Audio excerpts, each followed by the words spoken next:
Вы смотрите новости в прямом эфире. В студии Сергей Михедов. Здравствуйте. Коротко о главном. Более 40 лесных пожаров потушили в Якутии за сутки. Освободившиеся силы направлены на другие очаги. Объекты, возводимые по национальным проектам, инспектировал сегодня АСН Николаев. Какие замечания обозначил глава? Расскажем подробно. В Москве с понедельника отменят систему обязательных QR-кодов. Тем временем в Сочи открылся первый бесковидный пляж.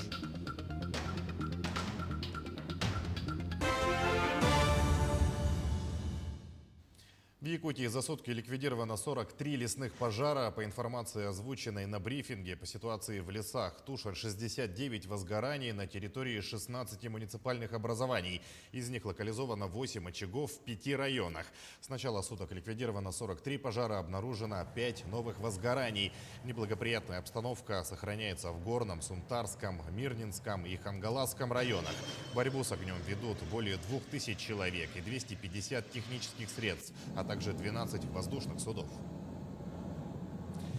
Также заместитель руководителя Федерального агентства лесного хозяйства Александр Агафонов провел совещание с региональными силами МЧС по лесопожарной обстановке и принимаемых мерах по тушению огня.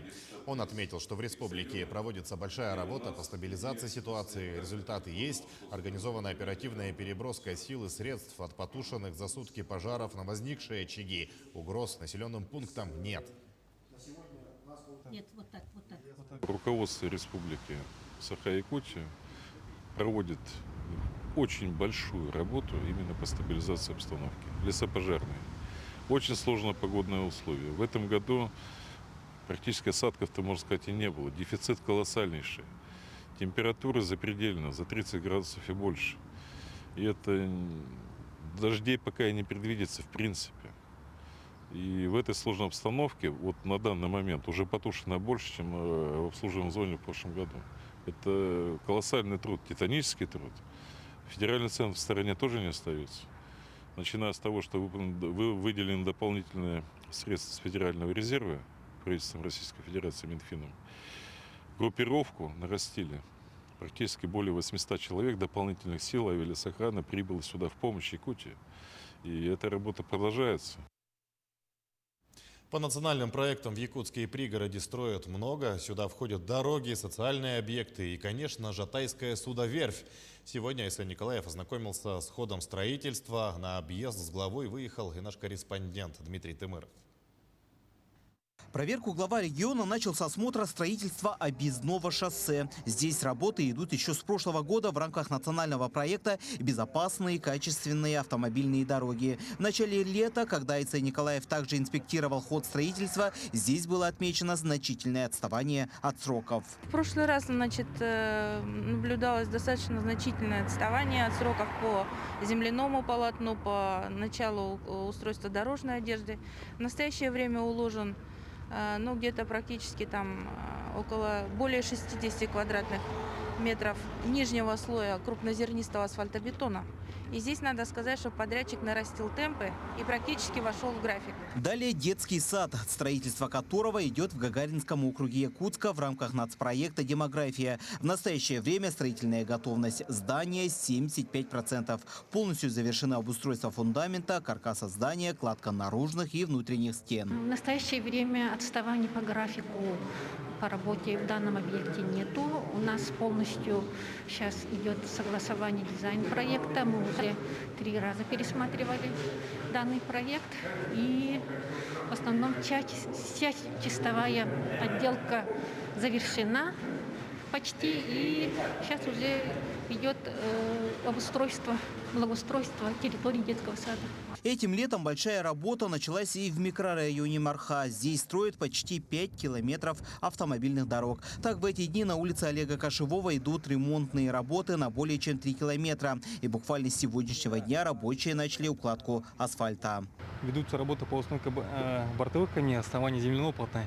И готовимся от конца трассы к асфальтированию. То есть 700 метров готово к асфальту. Сегодня мы приступаем к асфальтированию по этому объекту.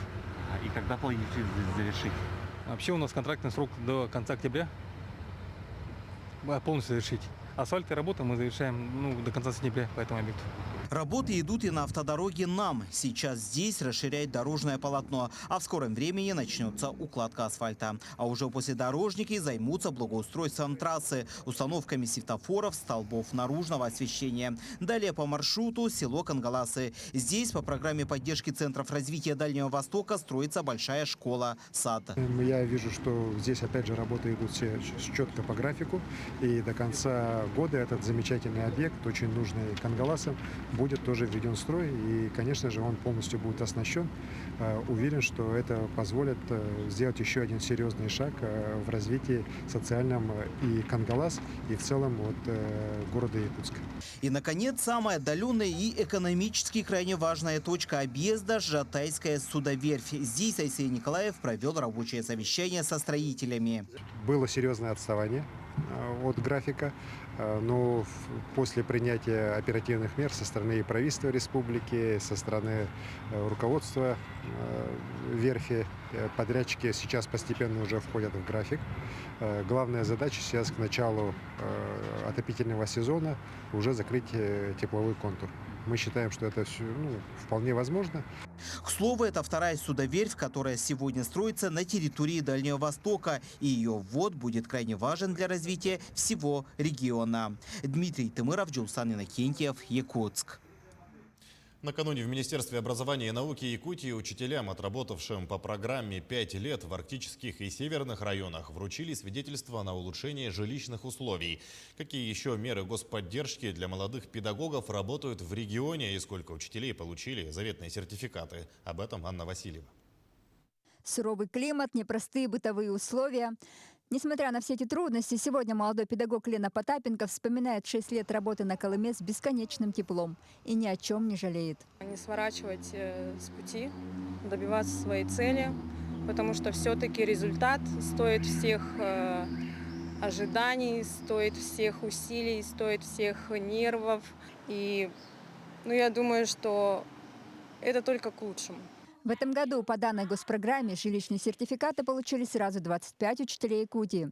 Программа, призванная обеспечить молодых специалистов качественным жильем, это не только благоустройство самих педагогов и возможность укомплектовать кадрами отдаленные школы. Самое главное, благодаря ей дети из маленьких сел получают качественные знания. В течение 5 лет было гарантировано, что дети в маленьких классах, в основном это малокомплектные школы, имели гарантию каждое утро учебного дня видеть учителя, который на постоянной основе у них работает. Не совместитель, а именно профильный учитель, который приехал и стабильно у них работал. Программа начала работать еще в 2006 году, но в 2017 была приостановлена. А с прошлого года, когда по инициативе президента страны Владимира Путина добавился федеральный проект «Земский учитель», который практически повторяет якутский опыт, ее возобновили. Плюс была создана еще одна республиканская мера поддержки – «Учитель Арктики». Вместе же они – это дополнительные места и квоты для выпускников педагогических вузов, а также повышение качества образования в республике. И сейчас мы имеем возможность от 30 до 40 новых участников в этом году отобрать. Увидим, кто подойдет, потому что это все-таки качественный отбор, это условия, которые мы здесь оговариваем. И, конечно, мы считаем, что эта мера поддержки, она нужна школам, нужна детям, нужна нашей системе образования. Меры поддержки действительно нужны. Для молодых учителей это возможность получить собственное жилье, бесценный опыт, поделиться знаниями. А подчас Север настолько меняет взгляды и даже судьбы людей, что вдохновляет буквально на подвиги. Так педагог Лена Потапенко, проникшись жизнью на Колыме, теперь думает начать общественную работу, чтобы облегчить жизнь северян. Дальше идти работать где-нибудь в другой школе, или, может быть, просто помогать нашему обществу, потому что меня очень волнуют социальные вопросы таких населений в условиях Арктики. Анна Васильева, Екатерина Мосова, Семен Семенов, Якутск. В Москве и Подмосковье с понедельника отменят систему обязательных QR-кодов для посещения заведений общественного питания. Об этом заявил мэр города Сергей Собянин. Мэр столицы отметил, что ранее введенные меры свою задачу выполнили. Ежедневный уровень заболеваемости коронавирусом снизился в 2 раза. По сообщению Собянина, за последний месяц первым компонентом вакцины «Спутник Ви» в Москве привились более 2 миллионов человек. Также он подчеркнул, что отмена обязательных QR-кодов не означает прекращение действия всех требований, введенных для борьбы с пандемией. Хотел поблагодарить московский бизнес за ответственное отношение к тем мерам, которые мы предпринимали, к совместной работе, которая позволила сделать дальнейшие шаги к нормализации обстановки и нормальной работе экономики. Тем временем первый бесковидный пляж открылся в Сочи. На безопасный берег могут попасть туристы и местные жители, которые сделали прививку от ковида и имеют с собой сертификат. Также на пляже могут находиться те, у кого есть отрицательный результат ПЦР-теста, сделанный не ранее, чем за 72 часа. Организаторы пляжа уверены, что данные меры обезопасят посетителей, ну а сами отдыхающие остались довольны подобной инициативой. Приехала из Москвы, так как там очень много заболевших, сделала прививку, чтобы обезопасить себя и окружающих. Приехала отдыхать в Сочи, узнала, что есть пляж бесковидный, Лазурная. Нужна только распечатанная справка о прививке, сертификат. Решила попробовать прийти, очень комфортно. Так как очень много болеющих по стране и в городе, что в Москве, что в Сочи, лучше прийти на безопасный пляж и отдыхать в безопасном месте. О пляже мы узнали от знакомых, то, что на этом пляже строго с этим, что проверяют сертификаты, проверяют ПЦР-тесты, потому что мне в первую очередь важно мое здоровье, здоровье моих близких, поэтому тут очень комфортно, и я не хочу привезти с отпуска, лежать на карантине 2-3 недели, потому что это очень страшно, люди умирают из-за этого, так что вакцинируйтесь. Санитарка Якутской клинической больницы Юлия Иванова в прошлом году отправилась работать в красную зону.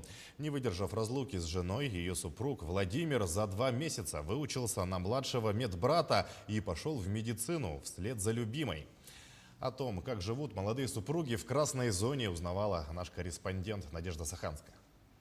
Многие считают, что семейные отношения вредят рабочим. Именно поэтому чаще всего супруги работают в разных отраслях и в разных организациях. Однако наша сегодняшняя история – отличное подтверждение тому, что совместная работа не преграда для счастливой семейной жизни.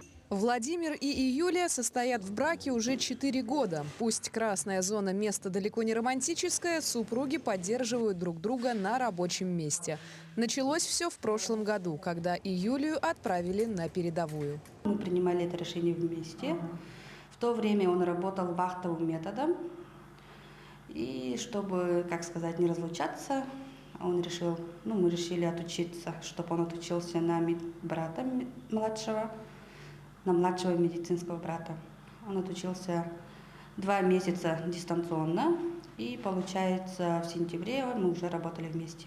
После того, как решение было принято, Владимир получил образование медбрата. Несмотря на то, что это был совместный выбор, поначалу и Юлии было непривычно видеть своего супруга в качестве коллеги. Я в январе ушел на вахту, и в середине июля только прилетел. Она еще работала на красной зоне. И в сентябре, получается, получил свидетельство и устроился на работу. В качестве коллеги, конечно, посмеялась. Из-за того, что ни разу меня не видела в медицинской такой форме. Каждый раз, входя в красную зону, медицинский работник должен ответственно подготовиться и проследить за тем, чтобы все средства индивидуальной защиты были на своих местах. Вот такой красивый костюмчик есть, зеленый. Не знаю. Костюм одеваем поверх нательного белья. И обязательно сапоги. Случается так, что иногда у супругов не совпадают выходные дни, однако все свое свободное время они проводят вместе. В свободное время, обычно в выходной день, мы стараемся не говорить о работе. Но для нас главный сон. Отсыпаемся, потому что у нас тут круглосуточный пост без права сна. И, помимо сна мы еще ходим на природу, отдыхаем, да? Все, что делаем. Все? Но Новость о таком поступке Владимира быстро разлетелась в интернете и собрала большое количество откликов. Однако супруги, а теперь уже и коллеги, не ожидали такого внимания от общественности. И, несмотря на сложные ковидные условия, семья Ивановых продолжает жить в согласии и дома, и на работе. Надежда Саханская, Артем Алексеев, Якутск. Мы продолжаем следить за развитием событий. Оставайтесь на нашем канале.